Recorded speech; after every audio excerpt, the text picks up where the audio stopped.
and Howard is defending Aldridge. So in case the Blazers go for a 2 to their best player, Howard is defending him. Batum throws to Lillard. A 3 for the game.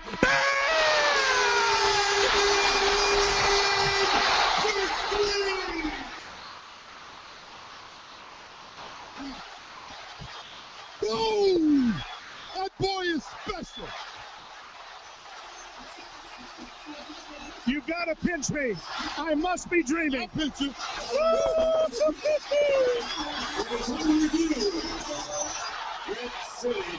In an absolutely incredible first-round playoff series, it ends in the most dramatic way possible. Damian Lillard becomes one of 4 all-time to end a series on a buzzer beater, and the incredible first-round playoffs are over. It is time for tip-off. We'll run through if there's any common thread to teams that are still alive. And we'll look at Nick Nurse. The nurse is in the house. I don't know if the nurse will be in the house, but that's our coaching person for the day. Hope you're well. I'm David Locke, radio voice of the Utah Jazz, Jazz NBA Insider. Thanks so much for taking the time with us. Hope you had a wonderful weekend on this gorgeous May Salt Lake City, Utah weekend, if that's where you are, if you're around the world somewhere.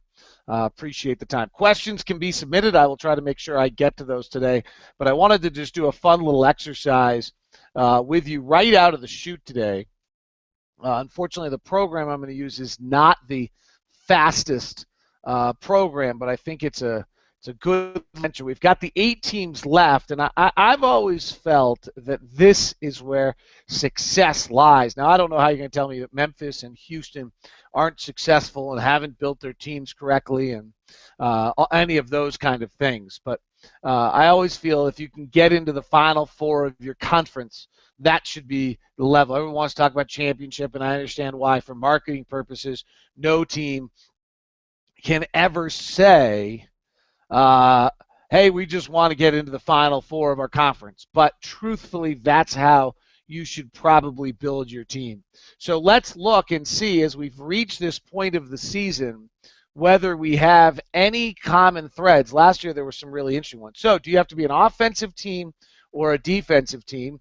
And we look down the top offensive teams. Clippers and Miami still alive. Dallas is out. Houston out. Portland in, San Antonio in. Now, the top 6 offensive team, Oklahoma City Thunder in. So the top 7 offensive teams in the NBA, 5 of them are still in, and 4 of the 6 are Western Conference teams. 6 of the 7 Western Conference, and 4 of the 6 Western Conference teams are the elite offensive teams in the NBA to still be in the playoffs. Then in the Eastern Conference, we slide down and you find Brooklyn is at 14th overall offensively, and then Indiana, the outlier, at 22nd. So, but in the West, if you're not, Dallas turns out to, and the difference between 3 and, I'm just looking at rankings here, is probably not great.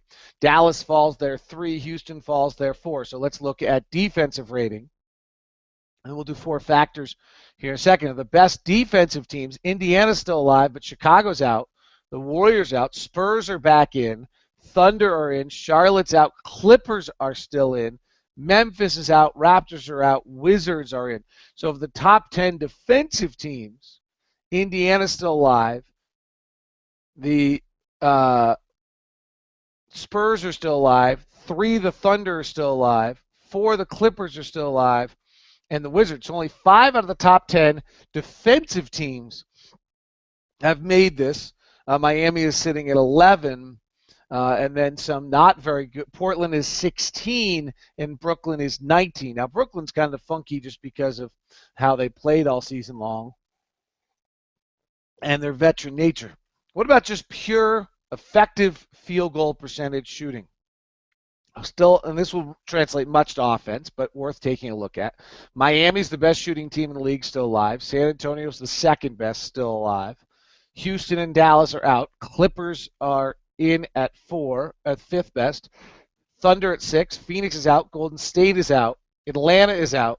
Brooklyn is in.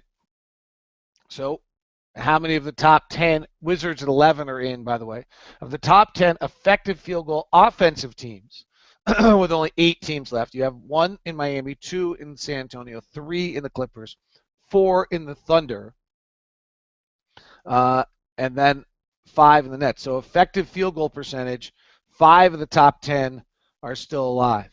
How about looking at just the offensive 4 factors, getting to the line? Is this an important thing? Must you have a team that gets to the line? And the Clippers, the Nets, the Thunder, and the Heat, 4 of the top 10 still alive. Better take care of the ball, right? Gosh, you wouldn't want to commit turnovers. Are turnovers a factor? And as we look through the teams that turn the ball over the least, the Clippers are the 5th best. They're still alive. And that's it. Only 1 of the top 10 teams in the NBA in regards to turnovers is still alive in the NBA with 8 teams left. Turnovers are incredibly, outlandishly, overly talked about in this league. In fact, Indiana, Miami, usually Oklahoma City are all in the bottom 10 in the NBA. Is offensive rebounding important? So much of what we'll hear about is that actually the opposite is true, that offensive rebounding hurts you, that you got to get back defensively. So let's look. Portland, Detroit, Memphis, Portland, Sacramento, Denver, and this is percentage, not just off miss, Boston, Houston, Minnesota, Chicago, and Cleveland, followed by Toronto, Milwaukee, Pelicans. The Thunder at 14th are the highest ranking regular season team in the NBA in offensive rebounding. So offensive rebounding, probably not a particularly important statistic. In fact, only one of the top 15, 16 teams in the NBA in offensive rebounding are still alive in the playoffs. Not sure offensive I guess if I take a second and flip this around for you, Miami's still alive. Brooklyn is still alive. These are the worst offensive rebounding teams. Spurs are still alive. Indiana's still alive, and the Clippers are still alive, are the worst offensive rebounding teams in the league. So offensive rebounding and turnovers turning out to be really non-issues into success. Defensive effective field goal percentage last year was the number 1 indicator. Is it still? Indiana was the best. They're alive. Chicago was 2nd. They're out. The Warriors are 3rd. They're out. I would admit that I think this year some of these things seem almost when you talk about the Warriors and Houston being out, and Memphis, those series were so incredibly close, maybe all of them, that it seems almost laughable that you're making a separation here. But I think it's still worth a minute to do it. So again, Indiana is still alive. Chicago is out. Golden State is out. San Antonio is in. The Clippers are in at 4. Oklahoma City's in at 5. Portland's in at 6. 5 of the top 7 effective field goal percentage defensive teams are still alive. Golden State at 3 is out because they lost to 6. Houston at 8 is out because they lost to 7. Charlotte 9. Toronto 10. So 5 of the top 10 effective defensive field goal percentage teams are in there. Brooklyn, interesting, is 18th. Miami is 20th. Both those somewhat coasted through the season, I think. How about not fouling? Jerry Sloan and the Jazz used to foul a tremendous amount and have success with it. And since a lot of people, including myself, have talked about it, we've got to get that out of our culture. We've got to stop fouling. Teams that fouled the least in the NBA: Minnesota, Charlotte, San Antonio still alive, Chicago, Portland still alive, Houston, Memphis, Indiana still alive, Atlanta, and Cleveland. So 3 of the top 10 in not fouling. What about forcing turnovers on the defensive end? Is that a necessary success? Miami's still alive. Brooklyn's still alive. 76ers, Dallas. Wizards still alive. Minnesota 6, Atlanta 7, Knicks 8, Toronto 9, Clippers 10. 4 of the top 10 defensive effective field goal percentage teams, defensive turnover teams, are still alive in the playoffs. Some teams what about just playing the defensive shell and not forcing turnovers? Portland was historically low. They're still alive. It's why they're going to lose the next series. I think San Antonio's going to win quite easily, actually. And then the Spurs are still alive. There'll be very few turnovers. Indiana doesn't force many, but only 3 of the 10. So it's not even, there's not a reverse angle on that one. How about defensive rebounding? Charlotte's out. Indiana is in. Sacramento's out. San Antonio's in. Golden State's out. Cleveland's out. Memphis is out. Washington is in. The Thunder are in. So 4 of the top 10 defensive rebounding teams. And just to review again, nothing here is going to be overwhelming. We'll take a few other quick scans around on this. This is instead of film study day. Just to review on just offensive efficiency, which is overall offense. The Clippers are still in. Miami 2 is still in. Portland 3 is still in. San Antonio 4. Thunder 5. So 5 of the top 7 and 5 of 10 overall. So is defense more important than offense for the Utah Jazz as they build a coaching staff right now? Indiana is in 1. San Antonio is in at 4. Oklahoma City, these are the best defensive teams, is in 3. Clippers are at 7, they're in, and Washington is at 10, so 5 of the top 10. In fact, offense would right now show itself to be possibly more important than defense a little bit. All right, let's go to now let's get very detailed and see if we can find anything here. I would probably like to actually pull up a different spreadsheet for some of this, but let's do it. All right, just mid-range shooting percentage. The best shooting mid-range jumper teams, as much as we talked about the other way, is this possibly important that you shoot the mid-range shot? Oklahoma City is the second best. They're still alive. Clippers are the third best. They're still alive. Heat are the fourth best. They're still alive. Portland is the 8th best. They're still alive. So 4 of the top 8 mid-range shooting teams and 4 of 10 overall still alive in the game. What about corner 3 shooting percentage? Miami is still alive. Indiana is still alive. San Antonio is still alive.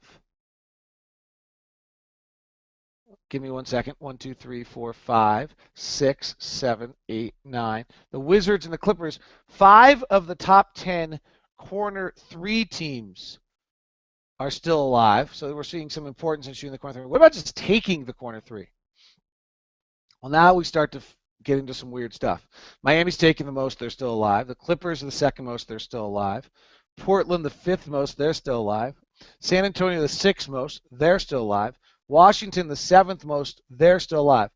5 of the top 7 teams in corner 3 attempts are still alive in the playoffs, and only 5 of the top 10, by the way. Just attempts, not makes. What about just above the break threes? Portland is 3rd best. They're still alive. And that's it. Brooklyn is 10th, and they're still alive. The corner 3 attempts, again, falls in huge here. Let's go to shooting location. Let me back up when I meant to. What about just getting shots at the rim? I mean, that's the old school. Let's not forget good old school basketball here. Philadelphia took the most out. Detroit out, then Minnesota out, Houston out, Pelicans out, Denver out, Milwaukee out, Memphis out. Miami and San Antonio are in. Only 2 of the top 10 remaining teams took the most in the restricted area. What about shooting percentage in the restricted? Okay, it's one thing to get them. What about making them? Miami, the Clippers, San Antonio, Washington, the top 4 teams, restricted area shooting percentage, all still alive. Dallas is out. Thunder are next, so 5 of the top 6. Phoenix, Houston, Sacramento, Golden State, and actually the Jazz come in next after that. So nice premise for the Jazz. But 5 of the top 10 in restricted area field goal percentage? What about defense? What about defending? We'll start with defending the restricted area today. The best in the NBA defending the restricted area. Indiana's still alive. Thunder second are still alive. Portland third still alive. San Antonio sixth still alive. And that runs us through the top 10. So 4 of the top 10 in the defensive restricted area. What about just not allowing shots in the restricted area? Not just defending them, but not allowing them. This would tell you that you have good transition defense. This would tell you that you're keeping people outside. Sacramento, Memphis, Golden State, Cleveland, Indiana jumps in here. Chicago, Washington second jumps in here. Orlando, Charlotte, Miami third. The third team in there. And San Antonio, 1, 2, 3, 4, 5, 6, 7, 8, 9, 10. Actually, San Antonio's 11th. So only 3 of the top 10 have just stopped not allowing shots. What about defending the mid-range shot? We talk so much about you want to not allow that shot, but what do you have to defend it well? The Clippers are the best in the NBA defending that shot, followed by Toronto, Sacramento, Houston, Chicago, Miami, Oklahoma City, so 3 teams, Golden State, Dallas, Brooklyn, 4 teams, 4 of the top 10 at just defending the mid-range. For all of the talk of getting away from the mid-range that we've had all year long, that part of the game is still 25-30% of the game. It's still awfully important. What about defending the corner 3? Houston was the best. They're gone. Boston next. The Lakers, Dallas, Phoenix, Memphis, San Antonio still alive. Thunder still alive. Charlotte, Chicago, and Indiana. So 3 of the top 10 on the defending the corner 3. What about just not allowing the corner 3 as a part of anyone's offense? Portland is still alive. Chicago's out. Indiana's still alive. Golden State's out. San Antonio's still alive. Boston and the Jazz. Jazz did a nice job this year of not allowing the corner 3. Phoenix, Charlotte, Memphis. So no trend there. You'd think there would be. Defensively, very hard to find any singular major indicator of area of the floor, of where you're doing things, of how you're defending things. It doesn't show up. The last one I would bring up here, I think, I should check and make sure I have this appropriately done. I have to go here in a second. I wanted to mention a coach to you before I did this, but I may not be able to get both things done here in enough time, but I'm going to try nonetheless.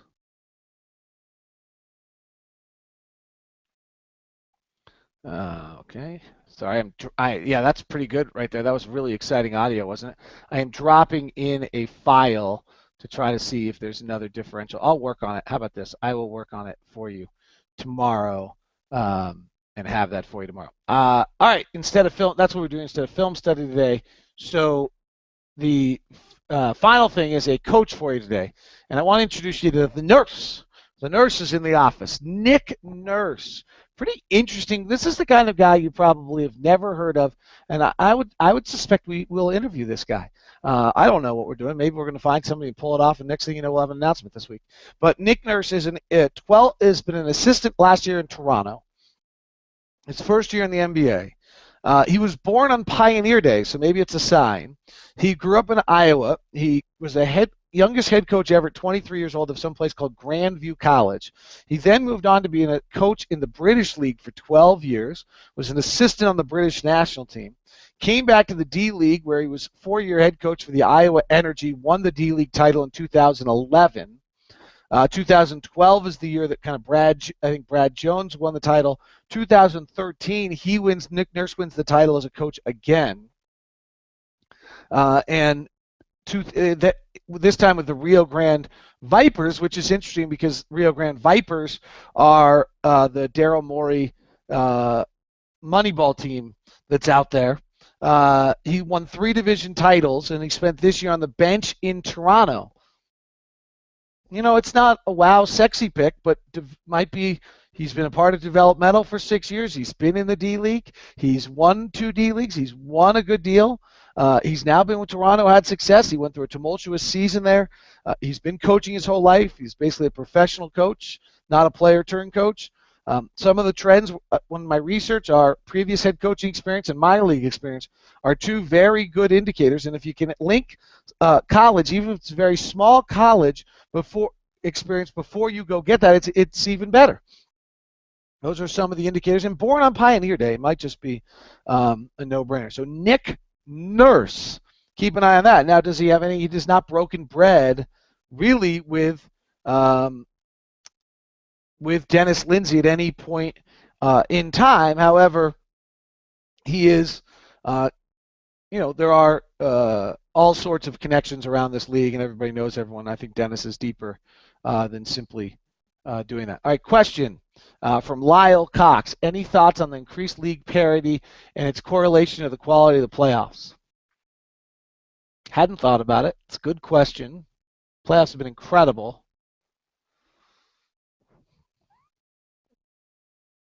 I don't know. Obviously, there's probably some cap element here, some luxury tax element here. It's a good question, Lyle. Why? It's a great question. Why did what we just experienced happen? Because it was really cool. It's a great question. Let's